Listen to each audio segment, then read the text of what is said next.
Pastor Jordan, and I want to talk to you a little bit about hope.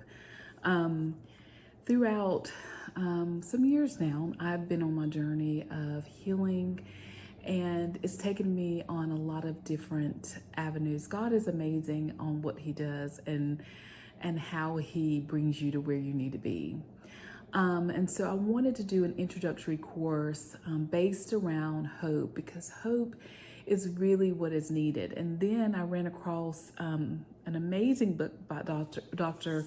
Anita Phillips, and she talks about, it's called The Garden Within. And one day I was just, trying to figure out some things, and I just randomly opened it up, and it happened to be talking about hope. So I thought it was really fitting here, and so I wanted to read a little bit about hope from her point of view. I want to start with the scripture. So Romans 15:13. Now the God of hope fill you with all joy and peace in believing, that ye may abound in hope through the power of the Holy Ghost. What she says about hope is that hope is water that awakens belief in our hearts. Hope is essential to life. Hope, like water, nourishes the soul of our thought lives, but hope is not positive thinking. Hope is a catalyst. Hope is what possibility feels like. She says hope is the most important emotion because it's the foundation for every other pleasurable emotion, and it strengthens us in pain. Hope also sustains us so that purpose continues to grow. And so I had been working on this course, and I think that just sums up why hope is the focus of this course and the introductory part of what I'm doing here. The introductory course really is to help us embark on a transformative journey to healing. To first healing our heart, which is so important, but also in helping us to have opportunities of wellness and well-being. The P is for purpose and understanding that the work is necessary for your purpose, and then also, or to get to your purpose, and then also emerging into our true selves, which actually leads us into a bigger course. And so I'm hoping that we can focus on the letters of hope to kind of get some understanding of how we can begin a journey of healing, growth, and restoration that is transformative. And so I'm excited about taking this journey with you. And today I'm going to start with hope, with the H in hope, and give you a little bit about that. So our journey begins with the Spirit. Let's explore how connecting with a higher power, in this case, God, can be a source of profound healing. In the scriptures, we find solace and guidance through prayer and meditation. We open ourselves to divine healing. There was a time where I just felt that my heart, I could feel my heart, like it was like a cold box around it.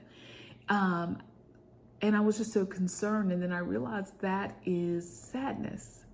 And so I was like, Lord, I need you to heal me there. My sister a lot of times would say, when you feel something or you are agitated about something, say, Lord, right there, heal me.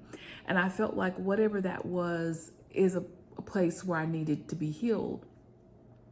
And then it also reminded me of a time where I was going to the beach, actually this house that I'm in now, but like years ago.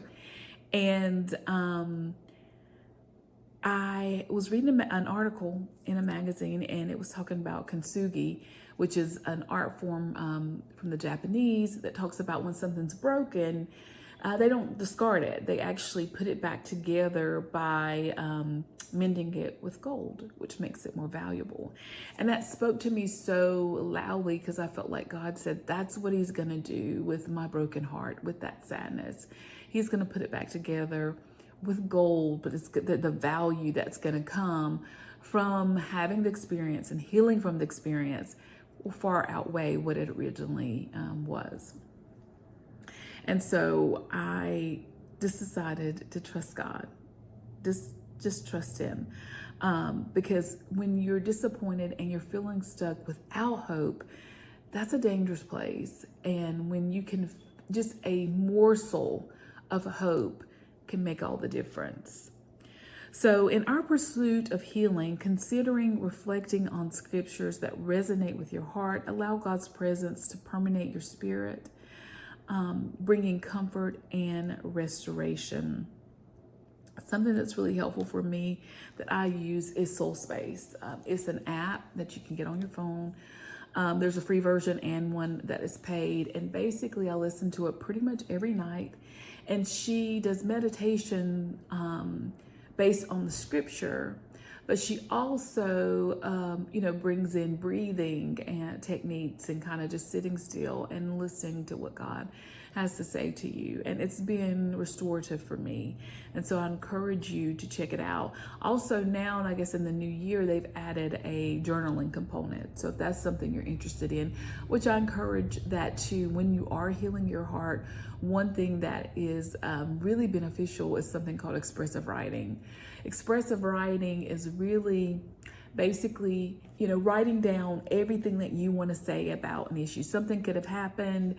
You could be mad at somebody. And when you do expressive writing, you don't have to be the nice girl. Say the right things. You say whatever you feel, whatever you want, all the bad things. If there's bad things, and there probably is bad things, get it down right on the paper. Get it out of you. And a lot of times that writing basically helps you to connect to your prefrontal cortex, which is your thinking brain, and helps you to be able to think clearer. I think that's some of the benefit.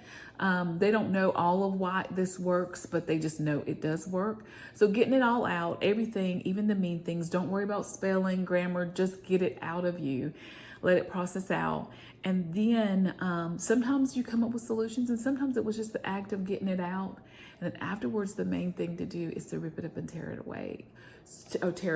Tear it up and get rid of it, because you want to say whatever you feel, but you're not trying to hurt anybody if they found it or whatever. So expressive writing is really an amazing tool to use and to have. And so I encourage you to try it. And it's free. I mean, you need paper and pen, and that's it. So everybody can do it.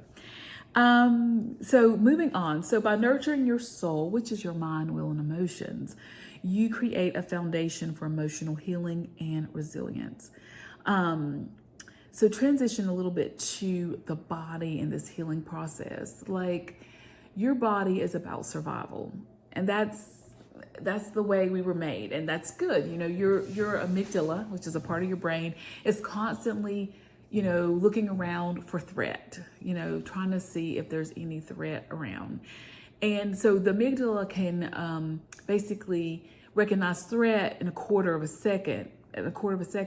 But if there's something good, and we'll talk about this the next with opportunities for well-being, it takes 20 seconds to recognize something that is good. So knowing that information, a lot of times we're not really in threatening situations, but because your body doesn't know the difference between something that's a physical threat and an emotional threat, and a lot of what we are in and day out are emotional threats.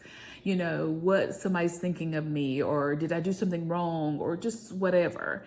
And so knowing that your body is responding to these emotional threats just as it would respond to a physical threat is really key information to start listening and going slower. Be still and listen to what's going on in your body. Why, like sometimes I would just push through, and then until it's like crazy, then I'd be like, oh, something's up. But instead of pushing through, just going slow and say, okay, I feel like my heart rate is kind of raising a little bit. Why? I feel a little anxious. What's going on? What am I thinking about? That's a good thing. They call it metacognition, but it's basically thinking about what you're thinking about. And that is like to give you some ideas of what's really going on here. Why am I feeling anxious? And then once you do that, you can start learning ways. You can see, okay, is it a real threat? No, it's not a real threat. So now what are some ways that I can work with my body to calm my body down?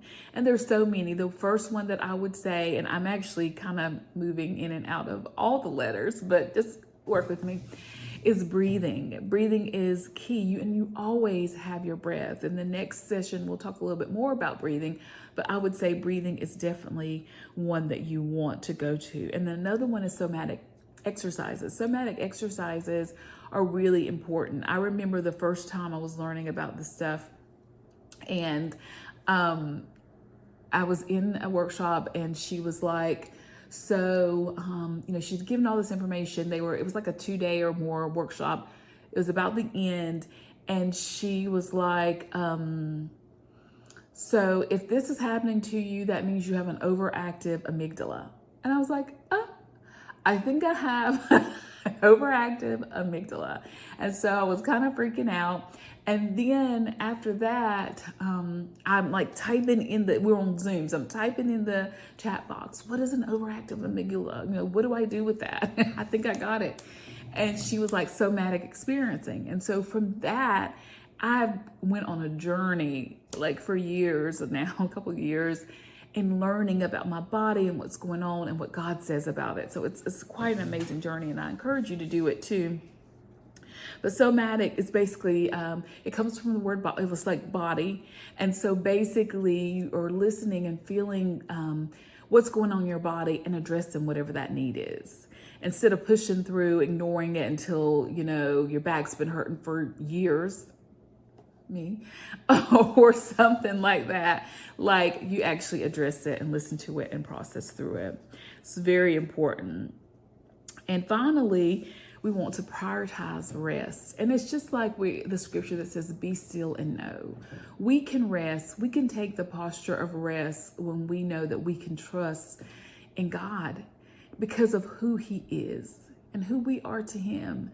And so I think it's important to kind of sit with some of those things, because a lot of times what you realize is that maybe you're a little off in thinking about who you are or who he is, and that can negatively affect some of your thinking and ways of doing life. And so that's one important concept to think about. So as we conclude this segment on healing the heart, remember that the integration of spirit, soul, and body creates a holistic approach to your well-being. Embrace the divine guidance, nurture your emotions, and prioritize physical wellness. Thank you for joining me on this journey towards healing. In our next session, we'll explore opportunities for wellness and well-being. And then we'll later look at purpose, and then we will look at emerging and what that consists of into our true self. So until then, may your heart be filled with hope.